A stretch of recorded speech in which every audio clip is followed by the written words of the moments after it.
அனைவருக்கும் வணக்கம். Welcome to Lotus NEET biology Tamil YouTube channel. So நம்ம இன்றைக்கி பார்க்க போகிற வீடியோ எல்லாருக்குமே இருக்கக்கூடிய ஒரு பெரிய ப்ராப்ளம், புக்கை எடுத்த உடனே தூக்கம் வர்றது, இல்லை படிக்கும்போது தூக்கம் வர்றது. ஸோ இந்த பிரச்சனை எல்லாருக்குமே இருக்குது. ஸோ அந்த ப்ராப்ளத்தை எப்படி ஓவர் கம் பண்ணுறது, ஸோ அதுக்கான வீடியோ தான் இது. ஸோ இந்த வீடியோ பார்க்குறதுக்கு முன்னாடி நான் போகிற வீடியோ பிடிச்சிருந்தால் மறக்காமல் சேனலை சப்ஸ்கிரைப் பண்ணுங்கள், வீடியோவை லைக் பண்ணுங்கள். அது மட்டும் இல்லாமல் நம்மளுடைய யூடியூப் சேனலில் லோட்டஸ் அகாடமி அப்படின்ற பேரில் நம்ம வந்து பார்த்தினாக்கா பிஜிடிஆர்பி சைக்காலஜிக்கான டெஸ்ட் பேட்ச் ஒன்று ஸ்டார்ட் பண்ணுறோம். அதோடைய டீட்டெயில்ஸ் வந்து பார்த்தினாக்கா நம்ம ஆல்ரெடி வீடியோவாக போட்டிருக்கோம். அந்த வீடியோவுடைய லிங்க் வந்து பார்த்தினாக்கா உங்களுக்கு டிஸ்கிரிப்ஷனில் கொடுக்குறேன், பார்க்காதவங்க செக் பண்ணிக்கோங்க. ஸோ இந்த வீடியோ வந்து எல்லாருமே வந்து பார்த்தினாக்கா இப்போது டிஆர்பி போர்டு வந்து ரொம்ப ஆக்டிவாக இருக்குது. சரிங்களா, அடுத்தடுத்து எக்ஸாம் வந்துக்கிட்டே இருக்குது. நமக்கு இப்போ கூட தெரியும், லாஸ்ட்டாக வந்து பார்த்தினாக்கா செட் எக்ஸாம் முடிஞ்சு அதோடைய கீ ஆன்சர் எல்லாம் வந்து பார்த்தினாக்கா போட்டாங்க. ஸோ நெக்ஸ்ட் வந்து பார்த்தினாக்கா அதோடைய ரிசல்ட் வரும். ஸோ உடனே காலேஜ் டிஆர்பி இருக்குது.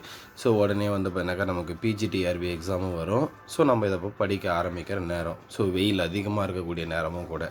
ஸோ இந்த மந்த்து மார்ச், ஏப்ரல், மே, ஜூன் வரைக்கும் கூட பார்த்திங்கன்னா வெயில் அதிகமாக இருக்கும். ஸோ இந்த டைமில் வந்து பார்த்தினாக்கா படிக்கும்போது நிறைய பாடி வந்து பார்த்தினாக்கா டயர்டாகிடும். ஸோ அதனால் தூக்கம் வரும். அந்த தூக்கத்தை எப்படி ஓவர் கம் பண்ணுறது, ஸோ அதுக்கான வீடியோ தான் இது. ஸோ இப்போது ஃபஸ்ட்டு தூக்கம் வரக்கூடாது, புக்கு எடுத்த உடனே எனக்கு தூக்கம் வருது சார், ஆனால் நான் படிக்கணும்னு எனக்கு ஆசை இருக்குது அப்படின்னா ஃபஸ்ட்டு நம்ம பண்ண வேண்டியது நம்மளுடைய கோலை செட் பண்ணணும். சரியா, கோல் அதுதான் ரொம்ப இம்பார்ட்டண்ட்.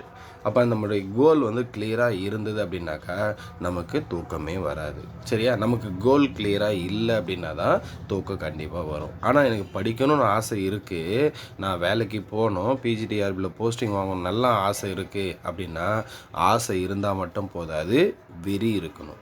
சரியா, வெறித்தனமாக இருக்கணும். அப்போ தான் வந்து பார்த்தினாக்கா தூக்கம் வராது. ஸோ உங்களுக்கு வந்து பார்த்தினாக்கா எப்பெல்லாம் தூக்கம் வருதோ அப்போல்லாம் வந்து பார்த்தினாக்கா நம்ம என்னவா ஆகணும், ஏன் அதை ஆகணும்.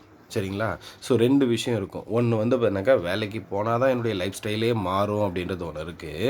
இன்னொன்று வந்து பார்த்தினாக்கா வேலைக்கு போனால் தான் இப்போ இருக்கிற கஷ்டமெல்லாம் எனக்கு தீரும்ன்றது ஒன்று இருக்குது. அந்த 2 விஷயத்தில் உங்களுக்கு எது வந்து பார்த்தினாக்கா பெஸ்ட்டாக இருக்குமோ அதை வந்து பார்த்தினாக்கா தூக்கம் வரும்போது ஒரு செகண்ட் திங்க் பண்ணி பாருங்கள், கண்டிப்பாக தூக்கம் போயிடும். சரிங்களா, ஃபஸ்ட்டு ஒன். செகண்டு, நம்மளுடைய ஃபுட் ஸ்டைல். சரியா, நம்ம சாப்பிடக்கூடிய ஃபுட் ஸ்டைல். சரியா, நம்ம ஃபுட் அப்படின்னு எடுத்துக்கிட்ட உடனே நம்ம என்ன பண்ணுவோம்னா, நம்ம வீட்டில் இருக்கக்கூடியது, நம்ம என்ன வீட்டில் செஞ்சுருக்காங்களோ அதை என்ன பண்ணுவோம், ஃபுல்லாக சாப்பிடுவோம். சரிங்களா, தேவையான அளவுக்கு சாப்பிடுவோம். ஸோ அது கூடாது. சரிங்களா, படிக்கணும்னு ஆசை இருக்குது, வேலைக்கு போகணுன்னு ஆசை இருக்குன்னா நோட்டிஃபிகேஷன் வர வரைக்கும் நம்மளுடைய ஃபுட்டை அளவாக எடுத்துக்கணும்.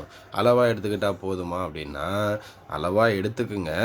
அதுக்கு ஆல்டர்னேட்டாக எதுலெல்லாம் எனர்ஜி அதிகமாக இருக்குமோ அந்த மாதிரி ஃபுட்டை எடுத்துங்க. ஃபார் எக்ஸாம்பிள் வந்து பார்த்தினாக்கா ப்ரோட்டீன், இந்த சுண்டல் அப்படின்னு சொல்லுவோம். சுண்டல் வந்து ஒரு கப் சாப்பிட்டிங்கன்னா தேவையான அளவுக்கு எனர்ஜி கிடைக்கும்.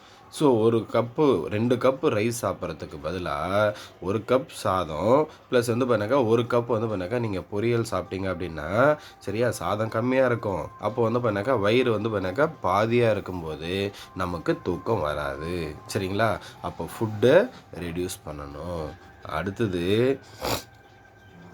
நான்வெஜ். சரியா, ரொம்ப இம்பார்ட்டண்ட்டு. இப்போல்லாம் வந்து பார்த்தினாக்கா நான்வெஜ் ரொம்ப ஆகிடுச்சு. சரியா, நம்மளை சுற்றி வந்து பார்த்தினாக்கா எல்லா இடத்துலையுமே வந்து பார்த்தினாக்கா நான்வெஜ் தான் அதிகமாக இருக்குது. அப்போ அந்த நான்வெஜ் வந்து பார்த்தினாக்கா சாப்பிடும்போது என்ன ஆகும்னா நேச்சுராகவே நம்மளுடைய பாடியில் ஹீட் ப்ரொடியூஸ் ஆகும். அப்போ ஹீட் ப்ரொடியூஸ் ஆச்சுன்னா நம்மளுடைய செல்ஸ் எல்லாம் வந்து பார்த்தினாக்கா டயர்டாகும், ஈஸியாக தூக்கம் வந்துடும். அப்போ முடிஞ்ச அளவுக்கு வீக்லி ஒன்ஸ் வந்து பார்த்தினாக்கா நான்வெஜ் எடுத்துக்குங்க. அப்படி இல்லை அப்படின்னா நோ ப்ராப்ளம், நான்வெஜ்ஜே எடுத்துக்கலனாலையும் ரொம்ப சந்தோஷம். சரியா, அப்போ நான்வெஜ் எடுத்துக்கிட்டால் தூக்கம் வரதான் வரும். அடுத்தது வாட்டர். சரியா, தண்ணி தேவையான அளவுக்கு குடிச்சிக்கிட்டே இருக்கணும். டீஹைட்ரேட் ஆச்சுனாலே பாடி டயர்டாகும். அப்போது தண்ணி என்ன பண்ணுறீங்க, படிக்க ஆரம்பிக்கிறீங்க அப்படின்னா 10 நிமிஷத்துக்கு ஒரு அளவு வந்து பண்ணாங்க ஒரு சிப் வாட்டர். சரியா, கொஞ்சோண்டு வந்து பண்ணாக்கா தண்ணி குடிச்சிட்டே இருங்க. 10 நிமிஷத்துக்கு ஒரு முறையோ இல்லை 15 மினிட்ஸுக்கு ஒரு முறையோ நீங்கள் உங்களுக்கு எப்பெல்லாம் தண்ணி குடிக்கணும்னு தோணுதோ அப்போல்லாம் கொஞ்சம் கொஞ்சமாக குடிச்சிட்டே இருங்க. பாடி டீஹைட்ரேட் ஆகாது. எப்போவுமே நமக்கு வந்து பண்ணாக்கா எனர்ஜி இருந்துக்கிட்டே இருக்கும். ஸோ இது அடுத்தது. அப்போ ஃபஸ்ட்டு வந்து பார்த்தினாக்கா நம்முடைய கோல் சொல்லியிருக்கேன், தேர்டு வந்து செகண்ட் வந்து பார்த்தினாக்கா ஃபுட் ஸ்டைல் சொல்லியிருக்கேன், தேர்டு வந்து பார்த்தினாக்கா வாட்டர் தேவையான அளவுக்கு சொல்லியிருக்கேன்.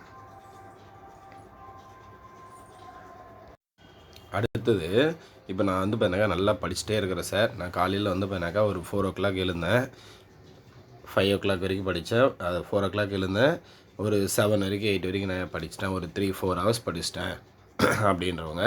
ஸோ திரும்ப ஆஃப்டர்நூன் உட்காந்து படிக்கிறேன். சரியா, ஆஃப்டர்நூன் உட்காந்து படிக்கும்போது எனக்கு வந்து பார்த்தினாக்கா ஒரு 2 o'clock தூக்கம் வருது. நான் என்ன பண்ணணும் அப்படின்னா, தூக்கம் வந்தால் அந்த டைம் நான் சொல்கிறது எப்போ நல்லா ஞாபகம் வச்சுக்கோங்க. புக் எடுத்த உடனே தூக்கம் வந்தால் கோல் சரியில்லைன்னு அர்த்தம், ஃபுல்லாக சாப்பிட்ருக்கீங்கன்னு அர்த்தம். நல்லா படிச்சுட்டே இருக்கிறோம். நான் வந்து பார்த்தினாக்கா 6 hours 7 hours படிக்கிறேன், சரியா, இல்லை 8 hours 9 hours படிக்கிறேன், எனக்கு இடையில் வந்து பார்த்தினாக்கா ஆஃப்டர்நூன் டைமில் தூக்கம் வருது ஒரு 2 o'clock அந்த மாதிரி அப்படின்னா, நீங்கள் என்ன பண்ணுங்கள், ஒரு 10 minutes இல்லை வந்து பார்த்தினாக்கா ஒரு 30 minutes மொபைலில் அலாரம் வச்சுட்டு தூங்கி எழுந்துருங்க. சரிங்களா, அப்போ அந்த 30 minutes மட்டும் அலாரம் வச்சுட்டு தூங்கி எழுந்தீங்க அப்படின்னா உங்களுடைய மைண்டு ஃப்ரெஷ்ஷாக ஆகிடும். சப்போஸ் தூக்கம் வர மாதிரியே இருக்குது, நம்ம உட்காந்து படிச்சிட்டோம்னா எவ்வளோதான் படித்தாலையும் எங்கேயோ படித்த மாதிரி ஞாபகம் இருக்கும், படிச்சிருக்கோமான்னா கண்டிப்பாக இருக்காது. அப்போது ஒரு 30 minutes இல்லை ஒரு 15 minutes வந்து பண்ணாக்கா ஒரு குட்டி தூக்கம், சரியா, ரொம்ப நேரம் தூங்கக்கூடாது. அப்போது அந்த 13 minutes 15 minutes நீங்கள் ஒரு குட்டி தூக்கம் தூங்கி எழுந்துட்டீங்க அப்படின்னா உங்கள் மைண்டு ஃப்ரெஷ்ஷாக இருக்கும், நீங்கள் எவ்வளோ படித்தாலும் படித்து முடிச்சிடலாம். அதை விட்டுட்டு நான் தூக்கத்தை கண்ட்ரோல் பண்ணுறேன்னு உட்காந்துருந்தோம்னாக்கா ரொம்ப கஷ்டமாக இருக்கும். சரிங்களா, அடுத்தது தூக்கம் வராமல் இருக்கிறதுக்கு இன்னும் 2 விஷயம் இருக்குது. ஸோ ஒன்று வந்து பார்த்தினாக்கா பிராணாயாமா அப்படின்ற ஒரு மூச்சு பயிற்சி, இன்னொன்று வந்து பார்த்தினாக்கா கபாலபதி அப்படின்ற ஒரு மூச்சு பயிற்சி. ரெண்டுமே மூச்சு பயிற்சி தான். எப்போ நமக்கு தூக்கம் வருதோ அந்த டைமில் ஒன்று பிராணாயாமா பண்ணுங்கள், இல்லை கபாலபதி மூச்சு பயிற்சி பண்ணுங்கள். யூடியூப்பில் வந்து பார்த்தினாக்கா நீங்கள் கபாலபதி அப்படின்னு ஒரு மூச்சு பயிற்சி, கபாலபதி மூச்சு பயிற்சின்னு போட்டிங்கன்னா வீடியோஸ் வரும், அந்த வீடியோஸை பார்த்து லேர்ன் பண்ணிக்கோங்க. அதே மாதிரி பிராணாயாமா அப்படின்னு ஒரு மூச்சு பயிற்சி இருக்குது, அதையும் யூடியூப்பில் பார்த்து பயிற்சி எடுத்துக்கோங்க. பயிற்சி எடுத்துகிட்டு எப்பெல்லாம் தூக்கம் வருதோ, புக் எடுத்தோடனே தூக்கம் வருது, இல்லை ஒரு 1/2 படிக்கல அதுக்குள்ளே தூக்கம் வருது அப்படின்ற டைமில் ஸோ இந்த 2 மூச்சு பயிற்சியும் பண்ணி பாருங்கள். பண்ணி பார்த்தீங்கன்னா உங்களுக்கு வந்து பண்ணாக்கா ரொம்ப யூஸ்ஃபுல்லாக இருக்கும், தூக்கம் வராது, நம்ம என்ன சாதிக்கணும்னு நினச்சோமோ அதை கண்டிப்பாக சாதித்து முடிச்சிடுவோம் அப்படின்னு சொல்லி இந்த வீடியோவை முடிச்சுக்கிறேன். நன்றி, வணக்கம்.